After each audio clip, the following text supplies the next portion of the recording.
تم چند لوگوں کو کچھ عرصے تک بیوقوف بنا سکتے ہو اور شاید کچھ لوگوں کو ہمیشہ کے لیے بھی، لیکن تمام لوگوں کو تمام عرصے کے لیے بیوقوف بنانا ممکن نہیں۔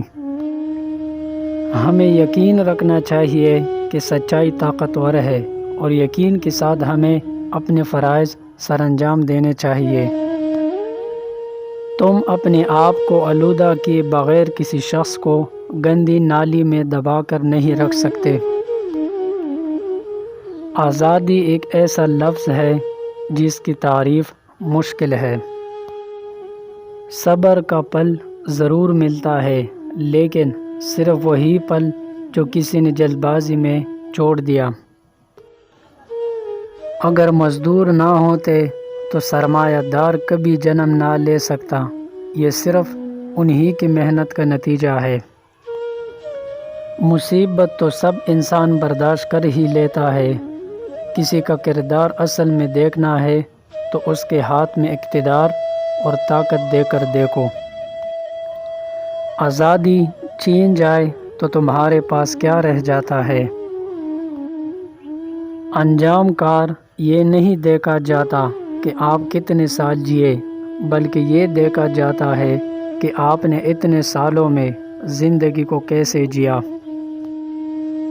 میں کتابیں پڑھنے کے شوق کے تحت 50 میل کا فاصلہ طے کر کے اپنے دوستوں سے کتابیں مانگ کر لایا کرتا ہوں۔ مجھے یہ خبر نہیں میرا دادا کون تھا، مجھے اگر تشویش ہے تو صرف یہ کہ اس کے پوتے کو کیا ہونا چاہیے۔ جہاں تک ممکن ہو کتابوں کا بغور مطالعہ کرو، ہر وقت کام میں مہنمک رہو کہ کامیابی کا سارا راز اسی میں پوشیدہ ہے۔ محنت سرمایہ سے برتر ہے، اس لیے وہ اس بات کی حقدار ہے کہ اس کا زیادہ لحاظ کیا جائے۔ وہ حکومت جو عوام کی ہو، جسے عوام چلائے، اور جو عوام کے بہبود کے لیے ہو، وہ روئے زمین سے کبھی نابود نہیں ہوگی۔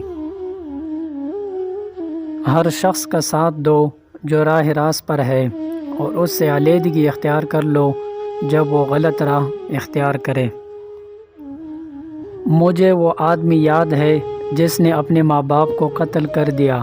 جب اسے سزا سنائی جانے لگی تو اس بنا پر رحم کی درخواست کی کہ وہ یتیم ہے۔ آج کا کام کل پر مت ڈالو۔ آج کے کام سے بھاگ کے تم کبھی بھی کل کی ذمہ داری سے بھاگ نہیں سکتے۔ اکثر لوگ اتنے ہی خوش ہوتے ہیں جس حد تک ان کا خوش ہونے کا ارادہ ہوتا ہے۔ دنیا کی تاریخ میں کسی ایسے فلاسفر کا ریکارڈ موجود نہیں جو خوش رہا ہو۔ کیا میں اپنے دشمنوں کا مکمل خاتمہ نہیں کر دیتا جب میں انہیں اپنا دوست بنا لیتا ہوں؟ ہر کسی پر اعتبار کرنا خطرناک ہوتا ہے، لیکن کسی پر اعتبار نہ کرنا سب سے زیادہ خطرناک ہوتا ہے۔